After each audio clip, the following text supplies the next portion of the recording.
Denver Broncos rumors have linked Justin Simmons to being tagged again.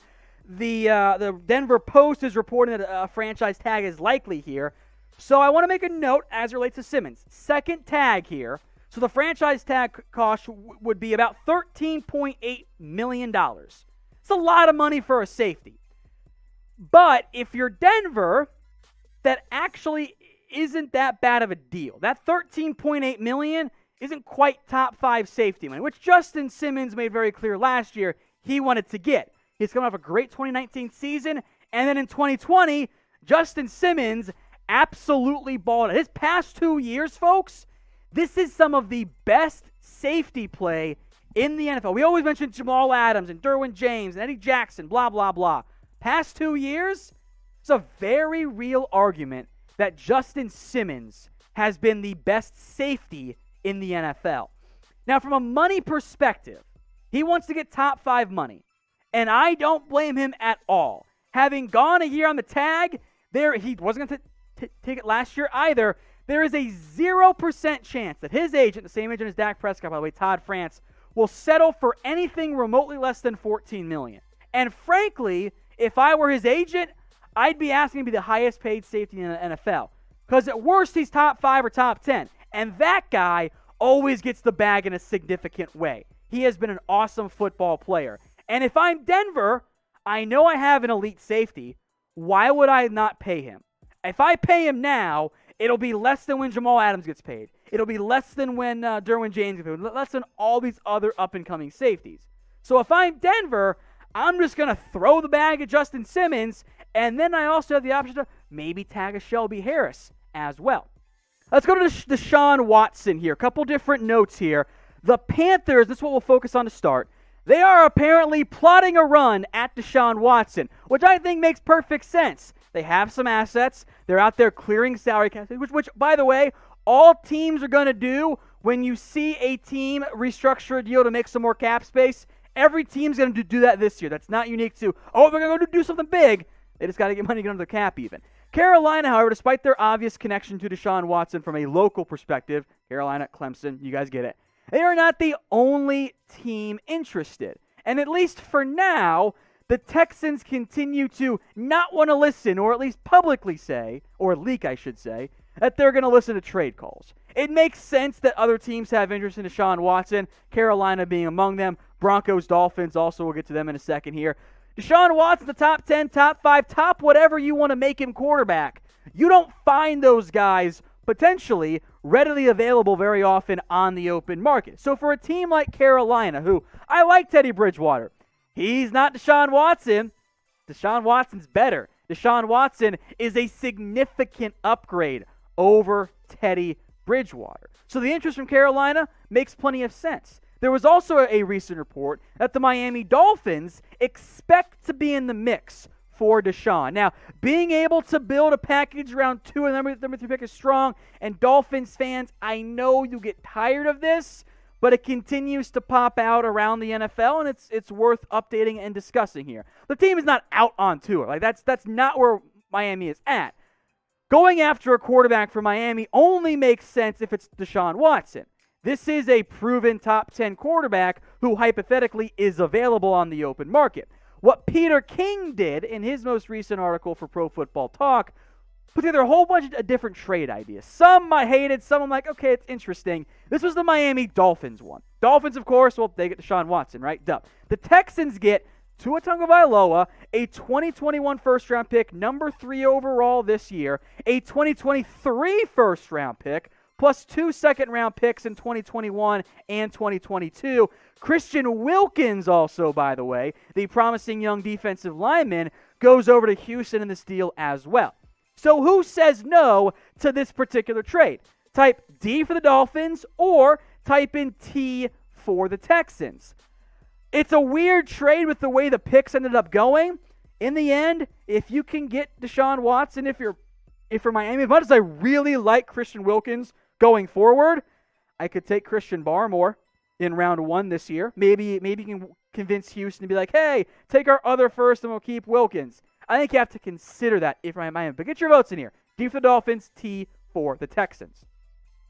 Let's go to Denver's side of things now here. They've been linked plenty to a Deshaun Watson. It's something producer Sam, our resident Broncos fan, would love to see happen. However, there is also a report from John McClain, who is the Texans beat writer, says it's guaranteed the Broncos are not going to land him in a trade. But if you're Denver, and if he is available, you got to pick up the phone and call. Now, where things get complicated for the Broncos side of it, and why McClain says the deal will not happen, is that they're picking behind teams like even the Carolina Panthers, behind the Miami Dolphins, behind the New York Jets. So those first-round picks, their best asset, that first rounder, significantly lower than other teams out there. So in the end, if I'm Denver, I'm calling. I also don't anticipate Denver being able to land him in a trade this offseason.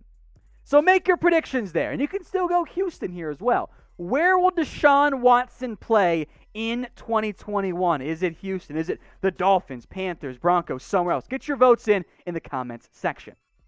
Let's go now to the NFL TV right deals, because this matters for every single NFL team. Reports from CNBC are that the NFL is asking the current providers, so CBS, Fox, Disney, and NBC, to double their current cost of the TV rights. That would lead to about a doubling of the salary cap. It would be a massive, major jump. Disney, by the way, owner of ESPN/ABC, the Monday Night Football package, is currently pushing back against that particular idea.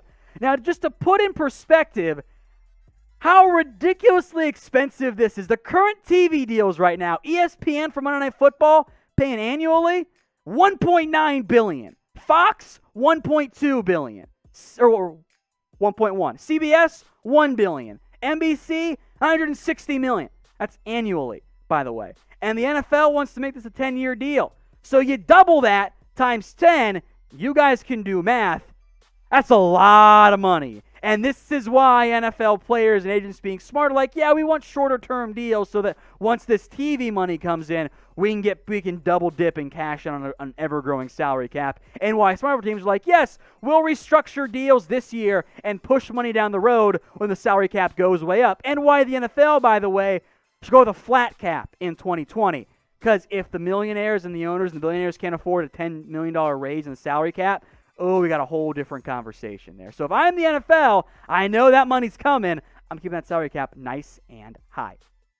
If you guys want a new NFL hat, we got you guys covered. They are on sale up to 40% off. Chatsports.com/NFL hats. They've got them for all 32 NFL teams in a ton of different styles and colors and even some throwback logos mixed in there as well. So if you want a new NFL and save up to 40% off in the process, head over to chatsports.com/NFL hats. We will put that link, by the way, in the comments and in the description. So all you guys have to do is click and go shop. It's available at chatsports.com/NFL hats.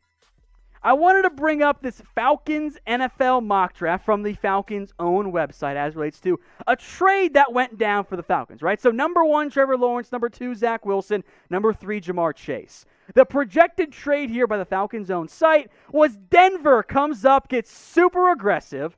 They get the number 4 overall pick, a 6th-round pick as well. The Falcons then get number 9, number 40, a future first, and a future second, and a 4th. That's a lot of money. Or not a lot of money. That's a lot of draft capital to give up. So before we dive into who the Broncos got, who the Falcons got, who says no to this trade idea?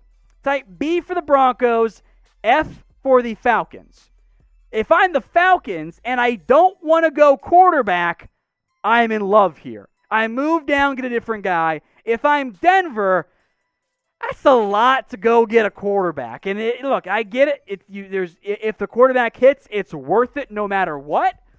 That's a lot. Producer Sam shaking his head back there saying the Broncos say no. A lot of the live chat says B for the Broncos as well. I'm inclined to agree. Producer Sam, if I took away the future first, would you do it? You got to be quick here, Producer Sam. Yes, he says no. Okay, wow. I would have done it if I got rid of the future first. So keep your votes coming in there. B for the Broncos, F for the Falcons. So in this mock draft, the Broncos moved up and they took Justin Fields, which You fixed your quarterback potential issue. I think he's a better prospect than Drew Lock, better player. It's a lot to give up, though. So Penei Sewell then goes number 5. Caleb Farley goes number 6. Jalen Waddle goes number 7. Trey Lance 8. And the Falcons move down and get Patrick Surtain. As it relates to Atlanta's side of this, if you're not going to go quarterback at 4 and or you aren't in love with Penei Sewell, I would move down. I would take the best offer you could because you can still get a Farley, a Surtain, or name an edge rusher later on in round 1. So it was an interesting trade idea that I'm not sure how likely it'll end up being, but the Falcons' own website pushed it out, so I at least wanted to bring it up. I think it's a little bit too much for Denver to give up, even though they get their new franchise quarterback. That is a steep price for a team, by the way, that if you're Denver, could wait till 5 or 6 because the Falcons or the Bengals aren't going to go quarterback. Just keep that one in mind.